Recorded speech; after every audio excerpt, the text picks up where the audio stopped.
Hey, what's going on, everybody? Hope you're having a great day. Welcome to this video, which we're going to be talking about a little thing you've probably heard a lot, and I'm going to explain a little bit of it and my experience with it, and that's going to be fasting. So, obvious disclaimer, I am in no shape or form a health professional or anything of the sort. I have just had like around 9 or 10 months of personal experience fasting.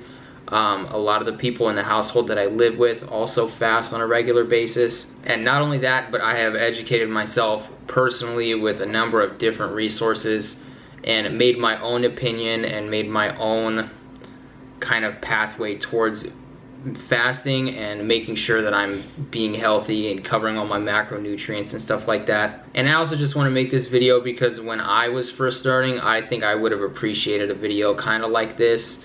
Of someone that is like not just a seasoned professional that's doing it, as well as someone who's not just a beginner. I feel like some of the more professional people kind of talk to you about things that like in a way that you should already know about them, and I feel like beginners kind of miss a couple of the like frequently asked questions that might be associated with getting started with something like this. So hopefully I can talk about my experience and I can tell you guys the different kinds of fasting that I know about and that I've heard good things about, as well as point you guys to some resources that I think that you guys might find beneficial. So yeah, let's just go ahead and get into it. So my experience with fasting started at about Thanksgiving last year, and it went to about the beginning of March this year. So in those 4 or so months, I ended up losing about 40 pounds, and essentially all I was doing was time-restricted eating. I was also, for a majority of the time, doing something called OMAD, which is just an acronym for 1 meal a day. There is a little bit of a difference between time-restricted eating and OMAD, so I will be explaining a little bit about that. But it was essentially those two things, and it was an elimination diet where I essentially just ate a majority of red meats, and I would have rice and I would have eggs. So I cut out tortillas for lettuce. I stopped eating bread almost exclusively.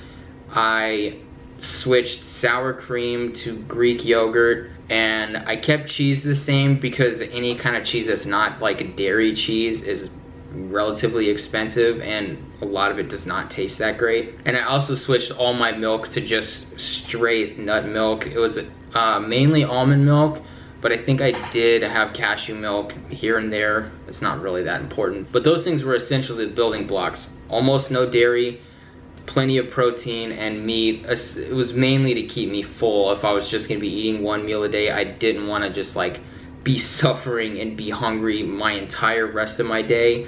So I tried to make sure I got like as many calories as I possibly could fit into that.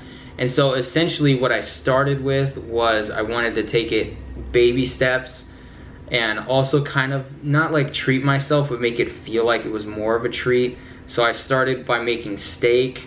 I would just make like a whole steak and I would eat that every day, and I think I was eating a steak and maybe 2 or 3 eggs, and I would have like a little bit of ketchup on the eggs. I would have no sauce with the steak, and so the steak and 3 eggs and 1 or 2 cups of coffee in the morning was it for the entire day. And understandably, after about 3 or 4 weeks, I got really bored of not only eating the steaks but having to cook. I didn't want to cook a steak and leave it in the fridge overnight or anything like that, so it would be a very routine thing of having to go spend like 20 minutes in the kitchen every single afternoon cooking my meal and getting it together. And I very swiftly was done with that, and I tried to switch it up a little bit more. I think I may have kept eating steaks for a couple more weeks after that, but I had started to incorporate having oatmeal or having good cereal. And like, I know good cereal, I feel like there really isn't that many good cereals, but I managed to settle with Honey Bunches of Oats, and I kept eating Honey Bunches of Oats, but I cut out eating steak and I switched to something that was more, I could make it and I could keep it and not have to remake it all the time, because I was sick of spending so much time during my week consistently just making food. And it felt ridiculous, especially because I was eating 1 meal a day, but I was spending so much time every day making the food. So what I ended up switching to after the steaks, and I believe this is the thing I really kept going until the end of my like hardcore fasting for the most part, was I switched to ground beef. I would either get a pound or 3 pounds or 5 pounds.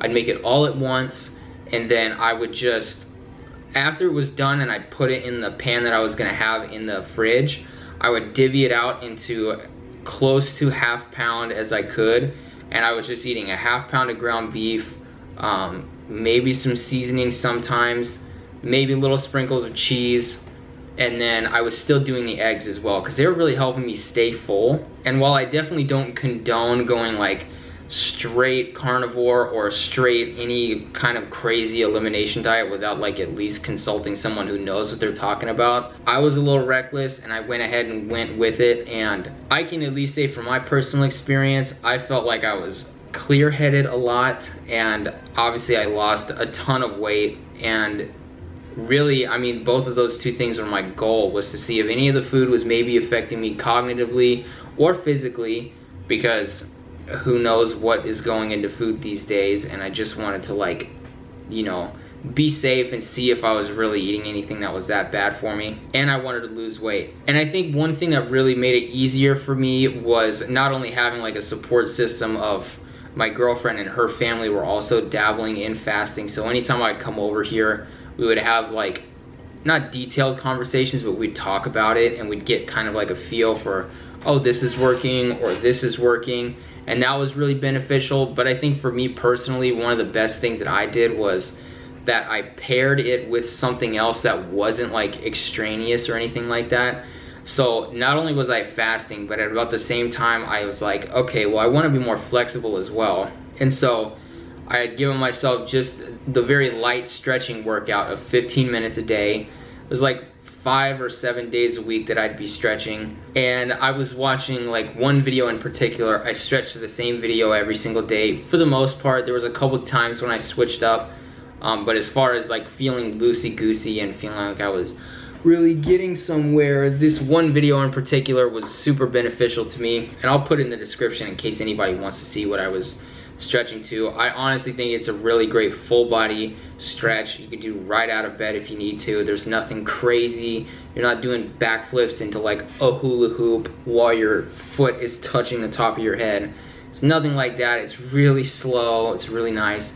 But I think that me losing the weight that I lost as well as becoming flexible, I think they kind of played off of each other, and it made it feel so much more worth it to be doing it. And so I can only advise that if you are going to do this, try and get some sort of support from people around you, or maybe like see if anyone will want to do it with you, but as well as maybe pairing it up with something that makes you also feel good.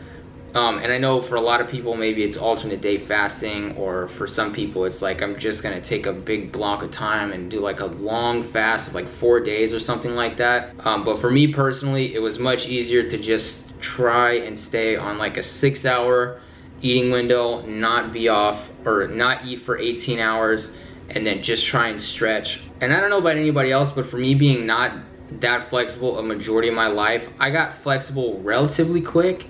And losing the weight made me feel even more flexible, and me being more flexible made me feel like I lost more weight. So again, I can only say that was such a beneficial thing for me to couple those things together and really just make myself feel better about the whole situation. When I was feeling down, at least I had something that I could look forward to, being like, well, at least like I might be a little hungry today, but at least I'll be able to touch my toes, so that's a good thing at least. And so now me filming this today, it is July 24th, so that means that it's been about 8 or so months since I started fasting. And I can still say now, I don't fast every single day. I try my best, but I really am not that stringent on it because it's already done so much for me, and I know what it's capable of, but I kind of just want to maintain at this point. So it's been about 8 months since I started. I've kept all the weight off still. And I definitely eat a little bit crazier than I used to, especially when I was like hardcore fasting.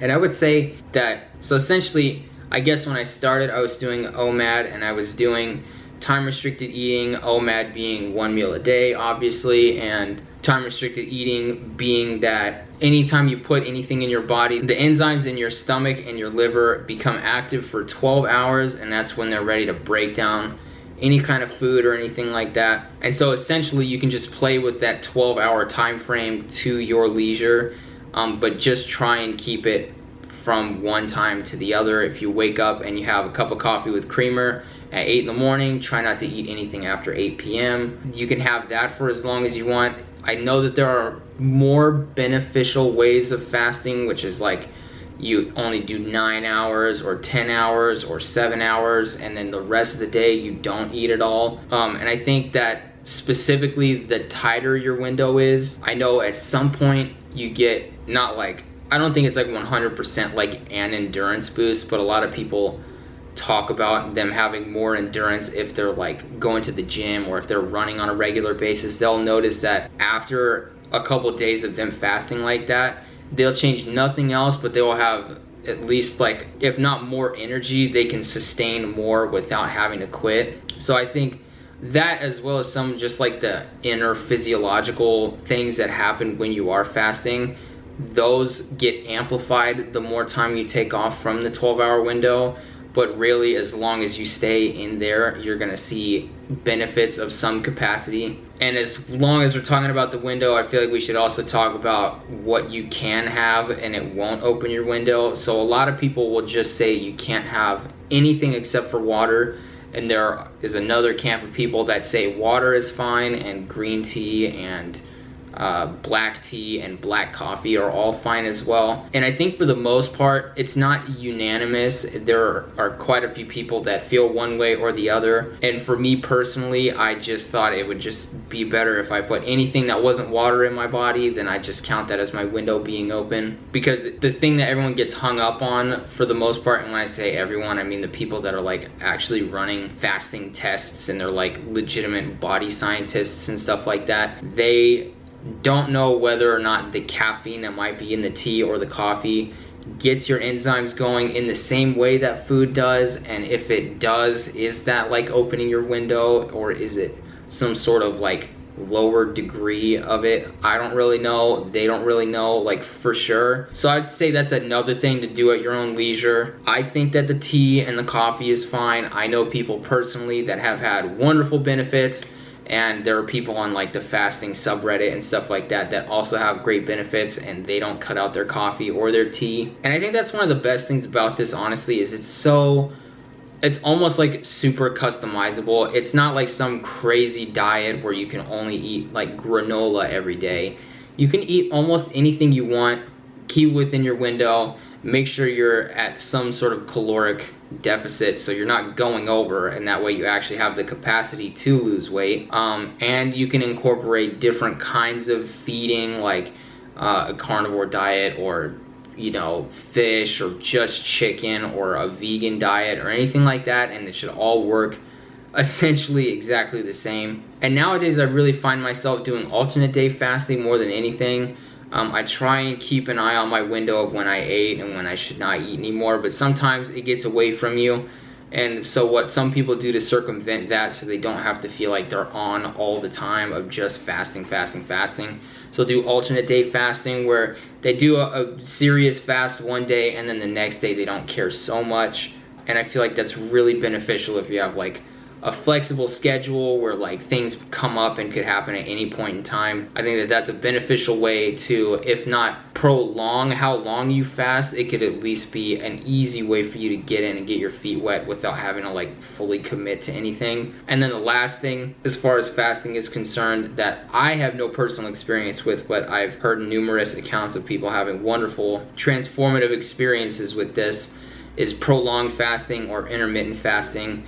They're fasts that typically exceed about 48 hours, and they go as sometimes as long as like 140 or 200 hours or something crazy like that. And I'm not sure if those people are also doing black coffee or tea, or if they're just doing water, but I know that that is a form of fasting that a lot of reputable people can get behind and talk about freely and say that like, yeah, it's a good thing and it's healthy for your body. Just like, obviously, if you're gonna do something like that, you probably should consult a physician, because who knows what that kind of stress might put on your body. Like maybe you're not in the right, maybe your body's not in like the optimal condition to handle that, and maybe it's not the best choice for you. But obviously I would just talk to someone and do your own personal research before making any kind of decision like that. All right, and so the last thing I'm going to be talking about is just for some resources of people you can maybe look for, or pages you can follow, or subreddits you can go on to. I personally like Peter Aisha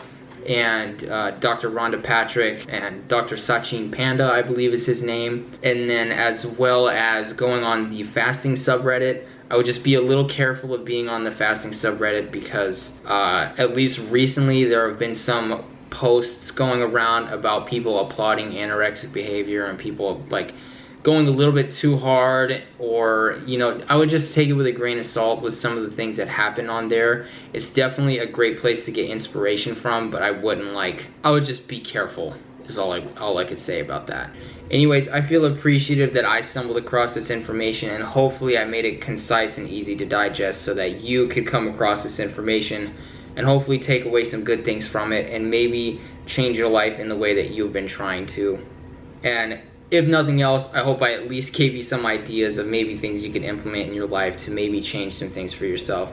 Go ahead and like the video and subscribe if you enjoyed this video. Let me know in the comments if there's anything you want to ask me about, or maybe we can have a conversation about any of the topics I discussed in this video. Be more than happy to have a conversation with anybody about it. And again, thank you for watching. I'll see you guys next time.